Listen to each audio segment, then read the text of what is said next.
Hello students, कल हमने BSc first semester में आपको पॉइजन रेशो के बारे में डिस्कस किया था। उसमें पॉइजन रेशो जो होता है वह सिग्मा होता है, sigma equal to beta upon alpha, जो आपको बताया था। तथा रिलेशन बिटवीन जो हमारे इलास्टिसिटी के मॉडुलस थे उनके बीच में रिलेशन बताया। कल जो बताया था उसको बाई, जिसे हम यंग प्रत्यास्थता गुणांक कहते हैं, तथा के, जिसे हम आयतन प्रत्यास्थता गुणांक कहते हैं, तथा सिग्मा, जिसे हम पॉइजन रेशो कहते हैं। इनके बीच में हमने आपको रिलेशन बताया।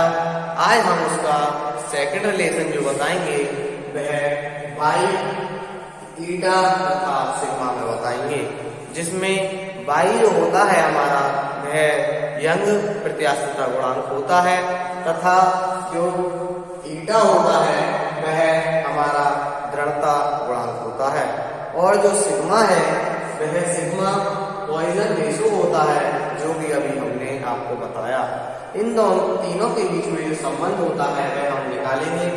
हमने माना कि एक जो बॉक्स है इसे ए बी सी डी के रूप में हमने दिखाया है। इस घन को हमने ए बी सी डी के रूप में दिखाया है। इसमें इस फिगर में हमने जो डी सी है, डी सी को हमने स्थिर रखकर ए तथा बी वाले कण पर जो एफ है, रेस्टोरिंग फोर्स है, वह लगाया। तब जो डी सी कांस्टेंट होकर ए बी अपने दिशा से एल दूरी बढ़कर इससे इधर को हो गई। तब जो 9 जो आए ए डैश तथा बी डैश आए, तब जो इसमें स्पर्शीय बल जो एफ लगा, इसके कारण जो इसमें जो वृद्धि हुई इसके एंगल में वह थीटा एंगल में वृद्धि हुई। तब जो इसकी अपरूपण वृद्धि होगी, जो इसकी यहाँ पर थीटा एंगल से जब यहाँ पर रोटेट हुआ, तब जो इसकी जो अपरूपण वृद्धि होगी वह theta equal to A B dash upon A D तथा B B dash upon B C होगी। तब इसकी जो वैल्यू आएगी, जो चेंज था वह तो एल था, तथा जो लंबाई की प्रारंभिक वह एल कैपिटल एल थी। तब अब हम जो चेंजिंग लिख सकते हैं, पर रूपांतरण जो हुआ हमारा इसमें A dash equal to B B dash equal to small L हुआ। तथा जो इसका अपरूपक प्रतिबल है, अपरूपक प्रतिबल को टी से हम डिनोट करते हैं, इक्वल टू एफ जो है स्पर्शीय बल अपॉन घन के ऊपरी फलक का जो क्षेत्रफल है वह हमारा टी है। इसका जो हमने लिखा फॉर्मूला, सामने उसकी value I F upon L square. इसलिए जो इसका ऋणात्मक गुणांक होता है वह eta equal to T upon theta होता है। लेकिन जो ए बी की दिशा में अपरूपक प्रतिबल का मान जो है बी डी की दिशा में स्वयं के बराबर होता है, तथा जो विस्तार प्रतिबल, जिसे हम टेंसिल स्ट्रेस कहते हैं, वह इसकी जो लंबवत दिशा में उतने ही संपीड़न कंप्रेशन प्रतिबल के तुल्य होंगे। तब जो हमारा टेंसिल स्ट्रेस होगा, विस्तार प्रतिबल होगा, इसके कारण जो डीवी कण की जो वृद्धि होगी वह क्या होगी, डीवी टी एल्फा। यहाँ पर जो एल्फा है हमने पहले भी बताया, एल्फा जो यहाँ पर है वह अनुदैर्ध्य प्रतिबल है, तथा जो बीटा है वह हमारा अनुप्रस्थ प्रतिबल है, जिसकी विकृतियों में चेंज है। यहाँ पर दूसरा हमने जो बताया, जो डीवी के कारण कण की वृद्धि थी डीवी टी एल्फा, तथा जो ए डी दिशा में ए और डी दिशा में संपीड़न के कारण या कंप्रेशन के कारण जो डीवी के कण में अनुदिश वृद्धि थी वह डीवी टी बीटा बीटा थी। यहाँ पर बीटा क्या है? अनुप्रस्थ विकृति। तब जो हमने डीवी कण की जो संपूर्ण वृद्धि होगी वह क्या होगी? डीवी कण की जो संपूर्ण वृद्धि होगी वह DV T alpha plus DV T beta. यहाँ पर डीवी कण की जो संपूर्ण वृद्धि होगी वह DV T alpha plus DV T beta होगी। तब हम इन दोनों को जोड़ेंगे, तब डीवी टी दोनों में कॉमन आएगा, तब अल्फा प्लस बीटा ब्रैकेट में लिख देंगे। अब हमने जो डीवी टी की जो है लंबाई एल, डीवी की जो वैल्यू है एल रूट 2 टी ऐसे ही अल्फा प्लस बीटा, इस प्रकार हम इसे लिख देंगे। यदि जो डीवी टी है बी डैश है उस पर बी एन लंब खींचा जाए, जो यहाँ पर इस पर डी बी डैश है इस पर एक एन लंब खींचा जाए, ये एन हमने लंब खींच दिया, यहाँ पर लंब खींचा जा तो डीवी कण की जो लंबाई में वृद्धि, डीवी कण की जो लंबाई में वृद्धि होगी वह लगभग एन बी डैश के बराबर होगी, एन बी डैश के बराबर होगी। अतः चूंकि थीटा कोण बहुत छोटा है, जो कोण हमारा यहाँ पर जो हमने लिखा है थीटा कोण है वह बहुत छोटा है, तब जो कोण होगा ए बी सी जो कोण होगा वह 90 डिग्री के बराबर होगा। हमने ये लगभग मान लिया कि जो एबीसी कोण है वह 90 के बराबर होगा, तथा जो कोण है वह बी डैश एन जो कोण है हमारा वह भी 45 डिग्री के इक्वल होगा। यह भी हमने लगभग इसे मान लिया है। तब जो एन बी डैश होगा वह बी डैश cos 45 डिग्री के इक्वल होगा। N B dash equal to B dash cos 45।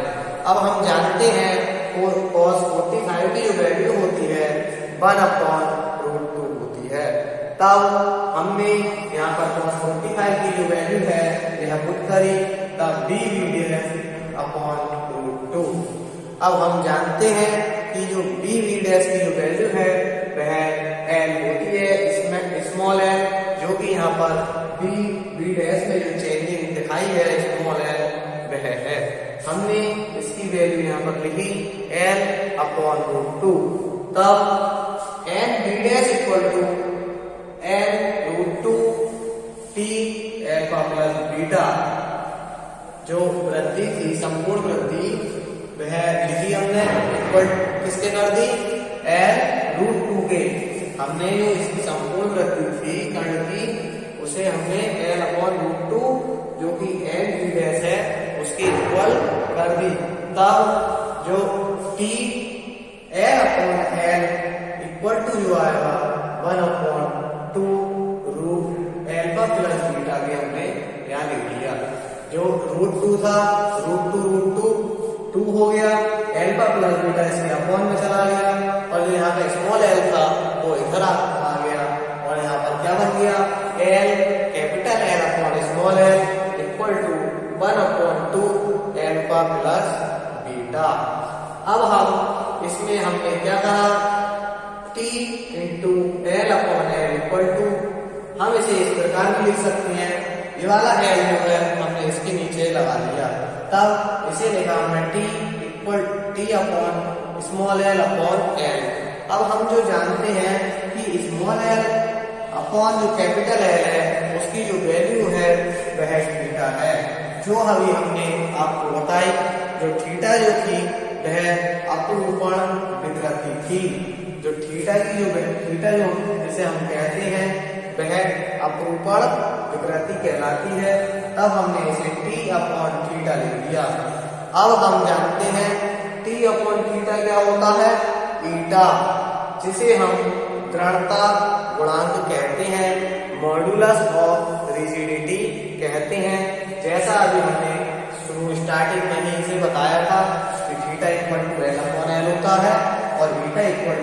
T upon theta होता है।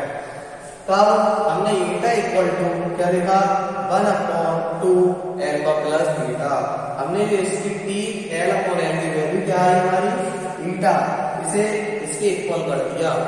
तब जो हमने यहाँ से फॉर्म में से एल्फा दोनों तरफ से कॉमन ले लिया, तब 1/2 एल्फा 1 प्लस यहाँ तो 1 हो गया, और जब यहाँ से एल्फा कॉमन लेंगे तब बीटा अपॉन एल्फा हो जाएगा यहाँ पर। तब 1/2 alpha 1 plus beta upon alpha. अब हमने बीटा की वैल्यू आ गई।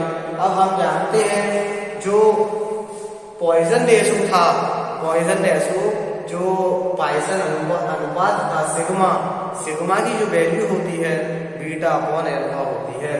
तो हमने यहाँ लिखा sigma equal to beta upon alpha, और जो यंग प्रत्यास्थता गुणांक होता है वाई, जिसे हम वाई कहते हैं, उसकी वैल्यू प्रतिबल अपॉन लंबाई में विकृति। तो जो वाई है इक्वल टू आएगा 1/2 एल्फा के, वाई इक्वल टू 1/2 एल्फा। तब हमने इन दोनों की वैल्यू यहाँ पर पुट करी, तो ईटा इक्वल टू आता है यहाँ पर 1/2 एल्फा की वैल्यू क्या थी वाई, तो हमने यहाँ वाई लिख दिया। इसे हम इस प्रकार भी लिख सकते हैं 1/2 alpha upon 2 1 plus beta upon alpha. हम इस प्रकार भी लिख सकते हैं। तब जो 1/2 एल्फा आएगा हमने उसकी वैल्यू हमने यहाँ पर वाई पुट कर दी, तथा जो बीटा अपॉन एल्फा है, बीटा अपॉन एल्फा हम जानते हैं सिग्मा होता है, सिग्मा हमने यहाँ पर सिग्मा पुट कर दिया। तब जो हमारा आया beta equal to Y upon 1 plus sigma. यह हमारा दूसरा रिलेशन है जिसमें वाई बीटा तथा सिग्मा में संबंध शो करता है। इसमें जो एल्फा यहाँ पर शो करा है वह लंबाई में विकृति एकांक प्रतिबल के लिए है। अब हम आपको कल तीसरा रिलेशन बताएंगे